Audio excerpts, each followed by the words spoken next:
Good morning বন্ধুরা, কেমন আছো? আশা করছি তোমরা সুস্থ আছো এবং ভালো আছো।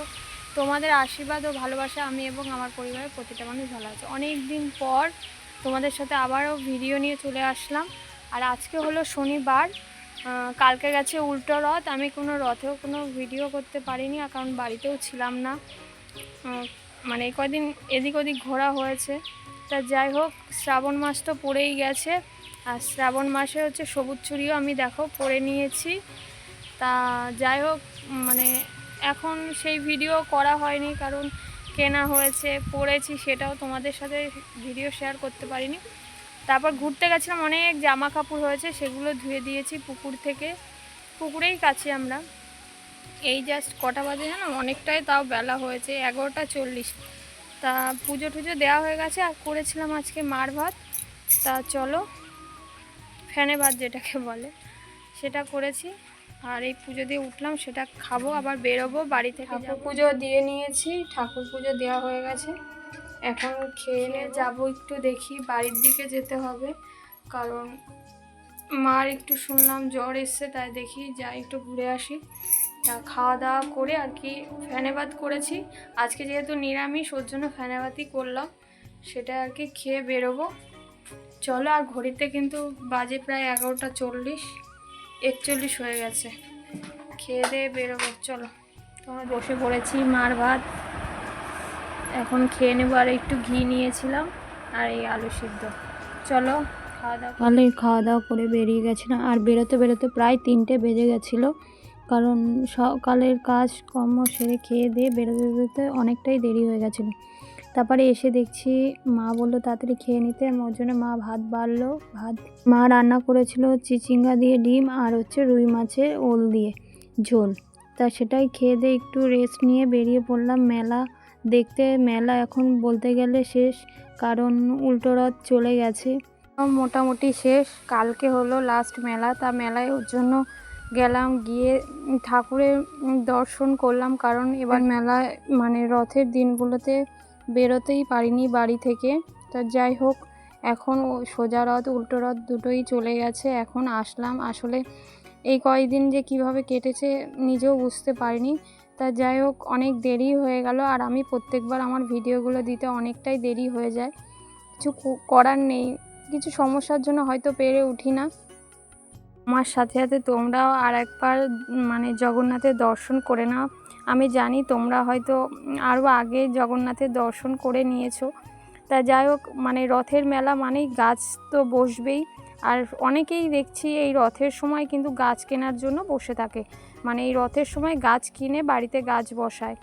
আর মানে গাছ বসানো ভালো, আর প্রচুর ভিড় এই গাছের দোকানেই ছিল, মোটামুটি ভালোই ভিড় ছিল, আর অনেক গাছ বসেছে সব রকম। আর এই দোকানটায় শুধু মানে ঘর সাজানোর যে গাছগুলো হয় বা এমনি ফুল গাছও সব রকমই ছিল, কিন্তু ভালোবাসে প্রত্যেকটাই মানুষ, প্রত্যেকেই আর কি গাছ কিন্তু ভালোবাসে। তা যাই হোক, সবার তো আর গাছ বসানোরই থাকে না, কারণ জায়গারও প্রয়োজন হয়। তাই এদিকে আস্তে আস্তে মেয়ে বললো ভুট্টা খাবে, ওর জন্য তোমাদের দাদাভাই ভুট্টা কিনে দিল মেয়েকে। এবার খেয়ে ভিতরে যাব আর কি। এটা একটা সাইডে মেলা বসেছিল, ওই দিক ঘুরে এখন মানে আরও এক সাইডে যাব, কারণ গলির ভিতরগুলোতে আর কি দোকান বসে, এখানে মাঠ তো নেই, এখানে রাস্তার পাশ থেকে মেলা বসে। তাই এখানে দেখছিলাম ঠাকুরের আসন, কারণ আমার ঠাকুরের আসনগুলো না কেমন হয়ে গেছে, অনেক পুরনো হয়ে গেছে, তো পুজো আর্চা ছাড়া তো কেনা হয় না। তারপর বসেছিল কাপের দোকান, এখানে আসলাম।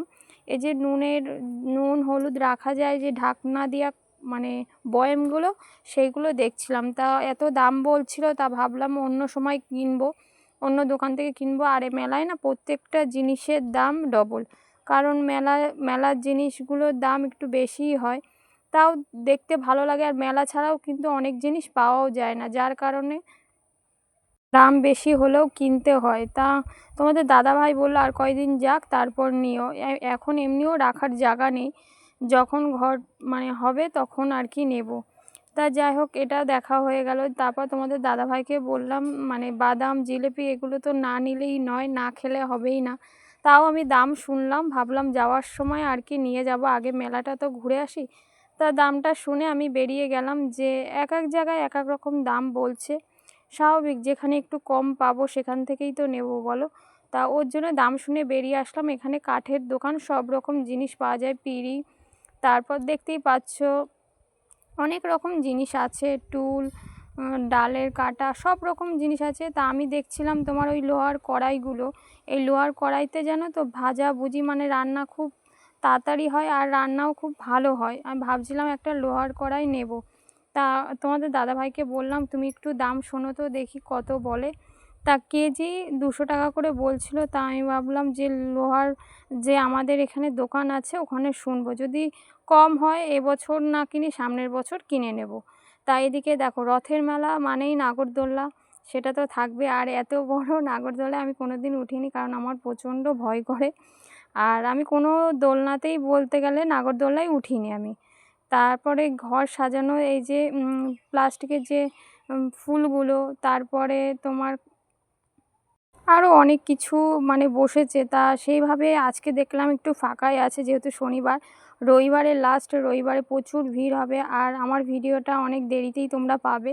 তা যাই হোক, দেখো মোটামুটি ভালোই দোকানপাট বসেছে, কিন্তু দোকানপাট আরও বসে, কিন্তু সেই তুলনায় অনেকটাই উঠে গেছে, যেহেতু সোজা রথ উল্টো রথ চলে গেছে, দোকানপাট অনেকেই তুলে নিয়েছে। তা যাই হোক, এবছর আমার ভাগ্যটাই খারাপ, আমি কোনো রথে, সোজা রথে উল্টো রথে কোনোটাতেই আসতে পারিনি। রথের পরে আসলাম, তাও এইটুকু বোধহয় ভগবান চেয়েছে তাই আর কি আসলাম। কারণ সবসময় দেখো বাড়ির কাছে মেলা আর আমি কত দেরিতে আসলাম, মানে হেঁটে আসা যায় মেলায়, তাই আমি আসতে পারিনি, মানে এতটাই আমি ব্যস্ত হয়ে পড়েছিলাম। তা যাই হোক, মেলা ঘোরা হয়ে গেছে। এবার এই দোকানে একটু কম ছিল, তা তোমাদের দাদাভাই বলল এখানের জিলেপিটাও খুব ভালো হয়, তার জন্য জিলেপি ভেজে এবার গরম গরম জিলেপি দিচ্ছে। এবার জিলেপি আর বাদাম নিয়ে যাব বাড়ির দিকে। তা যাই হোক বন্ধুরা, আজকের মতো এই অবধি। যদি আমার ভিডিও ভালো লাগে অবশ্যই আমার চ্যানেলটাকে সাবস্ক্রাইব করে লাইক কমেন্ট শেয়ার করতে ভুলবে না। চলো, গুড নাইট, টাটা, সুস্থ থেকো, ভালো থেকো, দেখা হবে নতুন একটা ভিডিওর সাথে।